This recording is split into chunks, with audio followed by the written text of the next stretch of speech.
All right, let's really dig into this. Have you ever stopped to consider what truly um, ignites the vast, incredibly intricate engine of global commerce?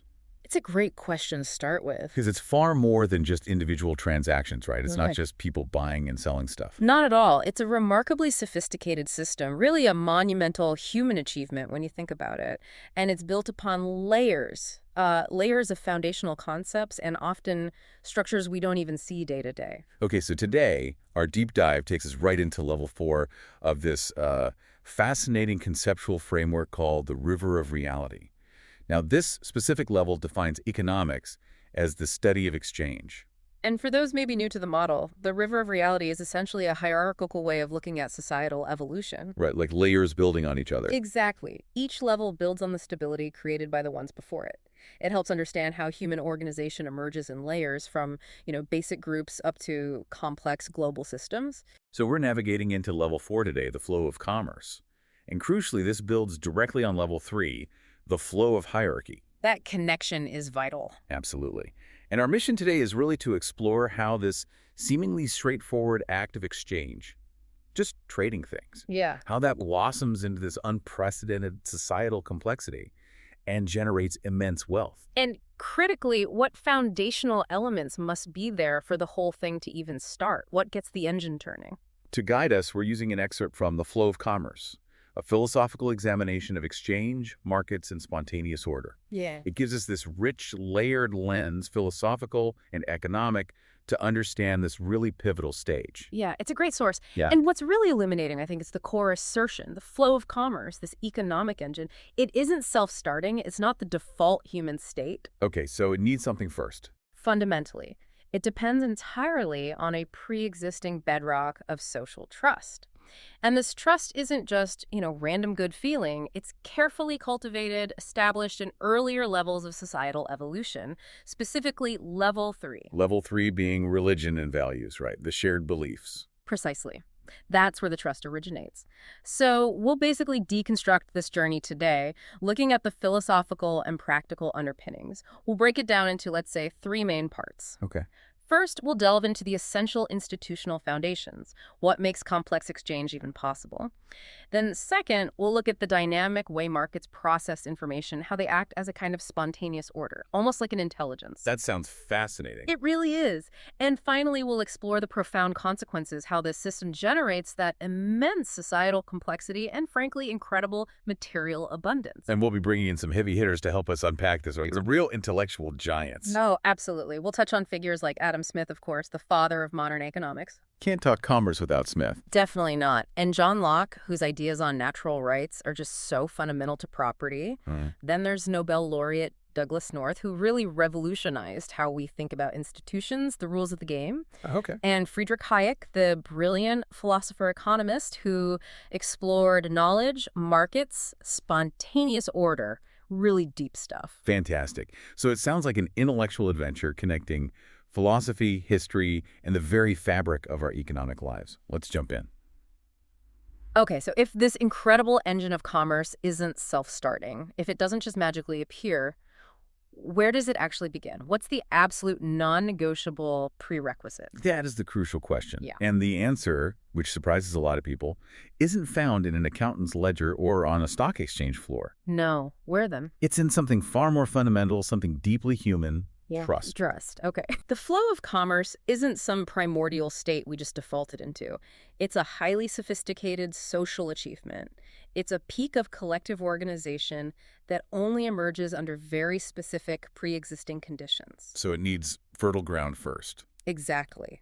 The River of Reality model is explicit about this. It states, and this is key, the widespread social trust established by the flow of hierarchy is the essential precondition for complex economics. Established by the flow of hierarchy. That's level 3 again. Correct. This foundational trust, this sort of moral and social bedrock, is the specific output of level 3, the level encompassing shared religion and values. That's a critical point, especially, I think, for anyone used to thinking in terms of systems, processes, engineering. It tells you straight away, economics isn't isolated. It's not its own separate box. No, it's deeply nested, like those Russian dolls, It Yeah. sits within a broader social and moral framework. So maybe we should quickly clarify level 3, the flow of hierarchy for anyone unfamiliar. Yeah. We're talking about the stage where societies start formalizing power structures, right? Yes, and crucially, developing shared moral kinds, ethical principles, collective values. These are often rooted in religious or philosophical systems, but they provide the informal constraints. Informal constraints, Yeah. like unwritten rules. Exactly. Shared understandings of right and wrong, community disapproval for breaking norms, implicit agreements that bind people together. These are absolutely crucial for generating the basic social trust you need for any large-scale interaction beyond your immediate family or tiny tribe. So without that level 3 output, those shared values creating trust. Level 4, the flow of commerce just can't get off the ground. It's a non-starter. Okay, let's make that concrete. Imagine trying to do business, any real trade, with someone you fundamentally distrust. Well, you'd be constantly worried, wouldn't you? Am I going to get cheated? Will they keep their promise? Are the goods faulty? Is it even safe to meet them? The barriers, psychological and practical, are just immense, often insurmountable. The risk is sky high. Totally. That inherent risk and deep mistrust between strangers would just stifle everything. If you can't rely on the other person to hold up their end, or that what they're offering is legitimate, or that your payment will be accepted, the costs of doing any exchange just explode. What kind of costs are we talking about? Well, you'd have to spend enormous time and energy verifying everything, right? Checking the goods, maybe getting third parties involved, protecting yourself legally or even physically, seeking redress if things go wrong. It just doesn't scale. You can't build a complex economy like that. It really makes you stop and think, doesn't it? How much of our daily commerce stuff we just take completely for granted? Absolutely. Buying groceries, online banking. Even just letting a delivery person into your building. Right. All of it fundamentally rests on this vast, mostly invisible web of trust. Shared understandings, reliability, it all comes back to that level 3 output. Without that deep social and moral trust. Level 4 is impossible. Like trying to run complex software on a faulty operating system. The parts just can't interact reliably. That's a great analogy. So once you have that bedrock of generalized social trust, then you can start scaling exchange. You can move beyond just simple, isolated barter deals. Towards complex markets. Exactly. And that's where we see this shift from a basic human tendency to a sophisticated rule-bound system that creates enormous prosperity. And this brings us right to Adam Smith, doesn't it? His observations in The Wealth of Nations. It does. He famously observed this fundamental propensity in human nature to truck, barter, and exchange one thing for another. He saw it as innate. Like it's hardwired into us. And he saw it driving the division of labor, creating wealth. Yes, but if we connect it back, it's not just some irrational urge to trade for fun. A deeper look, especially from a, rational systems view, shows it's a pursuit of perceived advantage. Meaning? Individuals trade because they rationally value what they get more than what they give up. My apple for your orange, if I prefer oranges and you prefer apples, we both subjectively win. Perceived gain, that bump in utility, drives the transaction. Makes sense, but you still have that problem. Exactly. As we said, doing this between self-interested strangers is inherently fraught with risk and mistrust unless you have the right framework. And simple barter just doesn't cut it for anything complex. It hits a wall pretty quickly. Oh, definitely. Think about trying to get, say, a new piece of software if all you have to offer is, consulting services. Right. You need someone who needs your specific services and happens to have the software you want and agrees on the value. That's the classic double coincidence of wants problem. It's incredibly inefficient. The search costs, the negotiation hassle, the risk of never finding a match, it's huge. So without a better mechanism, economic life stays really basic. You're stuck looking for that perfect rare swap. Commerce can't really ignite beyond a very local level. Precisely. So to break through that bottleneck, to let exchange really flourish, that generalized social trust from level 3 must be formalized. It needs to become clear, consistent, enforceable rules. Rules to manage the risk. Yes. And the absolute cornerstone of this formalization, the bedrock for trade, is the concept of private property. This is where perceived advantage gets real and actionable. Okay, so how does that work? This is where John Locke comes in, right? His philosophical justification. Exactly. Locke's second treatise of government is foundational here. He argued that property rights aren't just created by governments, they're natural, pre-political. They exist before the state. How did he argue that? His core idea was that individuals own themselves, their bodies, their labor, and by mixing that labor with common resources like picking an apple from a wild tree or farming unclaimed land, they make those resources their own. Your effort confers ownership. So it's rooted in self-ownership and productive work. Right. And this lock-in framework is absolutely essential because it gives us a rational basis for defining what can be legitimately owned, defended, and crucially, traded. It turns abstract desires into concrete assets. Precisely. It transforms advantage seeking into actual transactions involving defensible, transferable things. Think about it. Without clear, recognized, enforceable property rights, who really owns what? It's ambiguous. Totally ambiguous. How can you sell something if ownership is fuzzy or if someone stronger can just take it? Trade becomes impossible or incredibly risky. You get chaos. No one wants to produce or invest if their stuff can just be taken. Exactly. It kills the incentive. Why bother building a house, planting crops, or crafting tools if you can't be reasonably sure they'll remain yours? Lack of secure property rights is a direct choke point on any kind of long-term economic planning or capital accumulation. That makes perfect sense. Property rights aren't just about mine versus yours. They're about predictability, security, stability. They allow long-term thinking, investment, wealth creation, the lifeblood of commerce. They set up the legal circuit diagram for how value flows. Beautifully put. And this formalization of trust into property rights leads us straight into new institutional economics, particularly the work of Douglass North. The Nobel laureate. That's him. North took these ideas about trust and property and put them into a comprehensive framework of institutions. He defined institutions as the humanly devised constraints that structure human interaction. Basically, the rules of the game. Exactly, the rules that shape how we interact economically and socially. And what's cool about North's framework and how it fits the river of reality is that it's not just laws on paper, right? Not at all. Institutions include both formal rules, things like constitutions, written laws, property deeds, contract law, and informal constraints. The level 3 stuff again? Precisely. Cultural norms, social conventions, ethical standards, moral codes. The river of reality model aligns perfectly. Level three's flow of hierarchy provides those crucial informal constraints, the shared values that build trust. Then, as level 4 emerges, these informal understandings get codified into formal constraints, property rights, contract law. It's a shift from implicit social rules to explicit legal ones. Okay, so you have this whole matrix of formal and informal rules. What's the bottom line economic function? Why is this so important? Its primary, most critical role is the massive reduction of transaction costs. Transaction costs, let's define that clearly for everyone. Sure. Transaction costs are basically all the costs involved in making an exchange happen, besides the actual price of the good or service. So the costs of finding the trading partner, negotiating the terms, defining exactly what's being traded, monitoring the agreement to make sure everyone sticks to it, and enforcing it if someone doesn't. All the friction in the system. Exactly. All the grit in the gears. Now, in a low-trust environment without clear institutions, these costs are astronomically high. Like we discussed, endless verification, risk premiums. Right. High legal fees, costly due diligence, demands for huge collateral, maybe even needing armed guards. It's incredibly expensive and inefficient. You see this in practice, don't you? Think about trying to get a loan where contract enforcement is weak. The interest rates are sky high to cover the lender's risk. Or why some places rely heavily on cash people, don't trust the banks or the legal system to handle disputes fairly or efficiently. These aren't just abstract economic concepts. They are real, tangible barriers blocking the flow of commerce.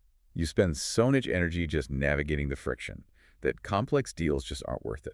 It keeps everything small scale, local, maybe limited to family or close networks. Stuck at level 3, economically speaking. Exactly. But by contrast, a predictable, enforceable set of rules, those formal and informal institutions working together dramatically lowers these transaction costs. It oils the machine. Precisely.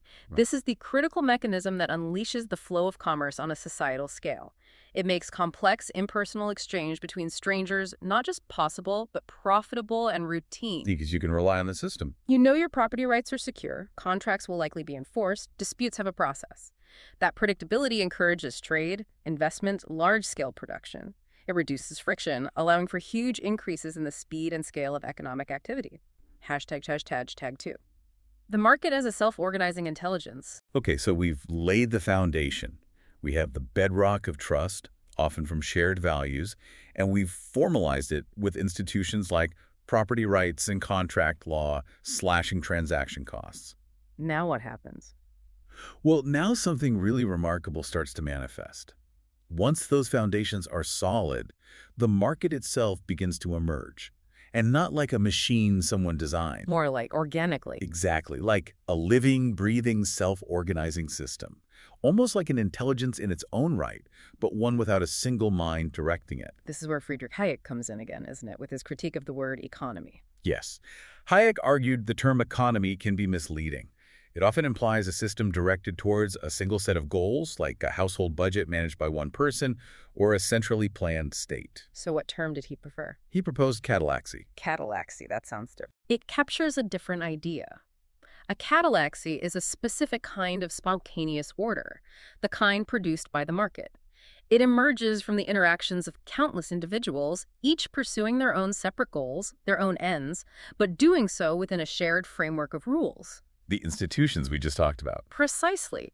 It's not the product of a grand design. Remember Adam Ferguson's famous line? The result of human action, but not of human design. That's the one. It perfectly describes a catalaxy. It's complex, coordinated, but nobody planned it that way. That really resonates, especially if you think in terms of complex systems or even biology.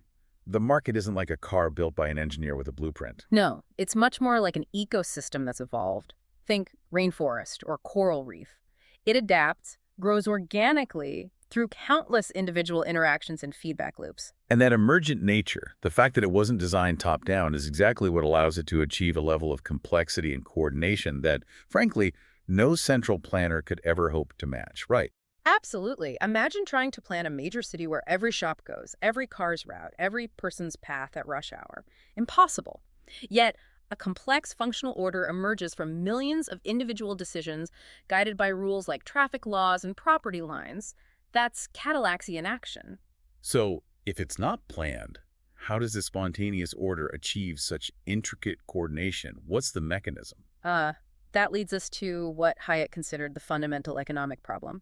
In his famous essay, The Use of Knowledge in Society, he argued it's not just about allocating known resources. Which is how many older economic models saw it. Yes, often assuming perfect information or that all relevant data could be gathered. Hayek said the real challenge, the much harder problem, is how to use knowledge that is inherently, fundamentally, and irreducibly dispersed. Spread out among millions, billions of people. Exactly. And it's not just scientific knowledge or data you can put in a spreadsheet. No, it's that knowledge of the particular circumstances of time and place. That's the key phrase. It's what you know uniquely about your local supplier's current stock levels, or your specific skills and how best to apply them right now, or the fleeting needs and preferences of your own customers or family. Stuff that changes constantly is super specific, maybe even hard to articulate. Tacit knowledge. Precisely. It's knowledge that can't possibly be gathered, transmitted, and processed effectively by any central authority in real time. It's too vast, too dynamic, too localized. Trying to centralize it would be futile. So how does the system possibly coordinate millions of actions based on this incredibly fragmented, dispersed knowledge without a central brain telling everyone what to do? This is where the true elegance, the philosophical engine of commerce, reveals itself. It's arguably Hayek's most profound insight. The price system. The price system. He saw it as the evolutionary, almost miraculous solution to this knowledge problem. It acts like a vast, decentralized communication network, continuously processing information across the whole market. Instantaneously connecting people who don't know each other, who don't know why things are changing, but they know how to react. How does it do that? Price is a signal. Exactly. Prices act as what Hayek called knowledge surrogates. They condense enormous amounts of complex, local, dispersed information about scarcity, demand, opportunities, costs into a single, simple, actionable signal. The price. A number. A number. And the power is you don't need to know the why behind the number. A rising price for, say, copper wire tells you it's scarcer or more in demand relative to other things. You don't need the full global geological report or demand forecast. The signal is enough to act on. Precisely. It prompts you to adjust, maybe use less copper, find a substitute, charge more for products using copper without needing the full backstory. It's incredibly efficient information transfer. Hayek's famous example was tin. Yes, the tin example perfectly illustrates this marvel of coordination. Imagine, he said, some new scarcity of tin arises somewhere in the world. A mine collapses maybe, or a big new use for tin emerges. Users of tin manufacturers, consumers, they don't need to know the specific cause. They don't need news reports from Bolivia or market analysis from Asia. All they need to see is that the price of tin starts to rise. And that's the signal. That's the signal. It tells them, clear as day, tin is now more valuable relative to other resources. So what do? They economize, use less tin, look for substitutes, maybe invent ways to achieve the same result with less tin or none at all. Exactly. Each person, each firm, makes a local, rational decision based purely on the price signal they observe. No central command tells them to conserve tin. And this ripples through the whole economy. That's the genius. The price change propagates through the market, coordinating the actions of thousands, maybe millions of people who have no direct knowledge of each other or the original reason for the scarcity. People who make tin cans adjust, people who use solder adjust, miners might explore for more tin, all coordinated by this simple signal. So the flow of commerce isn't just about goods moving around. Fundamentally, Hayek argued, it's a flow of information. The physical movement of goods and services is just the tangible result, the visible output of this incredibly sophisticated underlying decentralized information processing and coordination. It really is a marvel when you frame it like that. It's like the price of gas at the pump. Perfect example. You don't need to be an expert on Middle East politics or global refining capacity. Yep. The price goes up, and you adjust your behavior. Maybe you drive less, combine trips. Think about a more fuel-efficient car next time. The price signal does the necessary informational work efficiently without overwhelming you with data you don't need or couldn't process. It lets you optimize your own little part of the system. It's like a massive parallel distributed computing network for resource allocation. That's an excellent way to put it for a tech-savvy audience, yes. Okay, so we've got the foundations. Trust, institutions reducing friction. And we've seen how the market, through prices, acts as this amazing decentralized information processor, Cadillac-y. Now, let's talk about the payoff. What does this system actually do? Right, what are the consequences? Well, the most profound consequence is how this flow of commerce unleashes an engine that builds incredible societal wealth and truly astonishing complexity. And how does it do that? What's the mechanism? It comes back to Adam Smith again, and perhaps his most famous insight: the division of labor. Specialization. Exactly. Smith observed that the degree to which labor can be divided, how specialized people can become, is fundamentally limited by the extent of the market. Meaning you need a big enough playground to specialize. Precisely. A large, stable, trustworthy market gives individuals the confidence they need to focus on just one thing, get really good at it, and know they can reliably trade their surplus output for everything else they need. Without that broad market, specializing is too risky. You might make 1 million widgets, but if you can't sell them reliably, you starve. Exactly. Before widespread commerce, you had to be a jack of all trades out of necessity. Farmer, builder, tool maker, maybe weaver. You couldn't specialize deeply in just farming because there wasn't a reliable way to exchange your extra corn for shoes, medicine, or tools.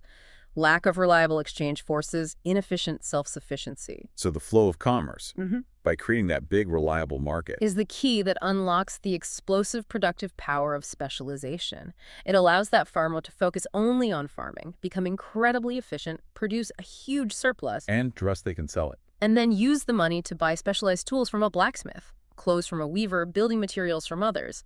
This mutual interdependence, enabled by predictable exchange, is what drives efficiency, innovation, and massive increases in output. It's like going from single-core processing to massively parallel processing in an economy. That's a perfect analogy again, and Smith illustrated this with incredible clarity using his famous pin factory example. Ah, yes, the pin factory. Walk us through that. He observed that a single worker trying to do all the distinct tasks of making a pin, drawing the wire, straightening it, cutting it, grinding the point, putting the head on, polishing it, a complex sequence. Right. That lone worker might maybe produce 20 pins in a whole day. It's slow, requires diverse skills. Okay. But then he visited a small factory, just 10 workers. And crucially, each worker specialized in only one or two of those specific tasks. One drew the wire, another straightened, another cut, and so on. They divided the labor. Exactly. And the result, those 10 specialized workers could collectively produce upwards of 48,000 pins per day. Wow. From 20 per person to That 4,800 per person. An average of 4,800 pins per worker. It's not just a small improvement, it's a monumental orders of magnitude leap in productivity. And it wasn't just about working harder.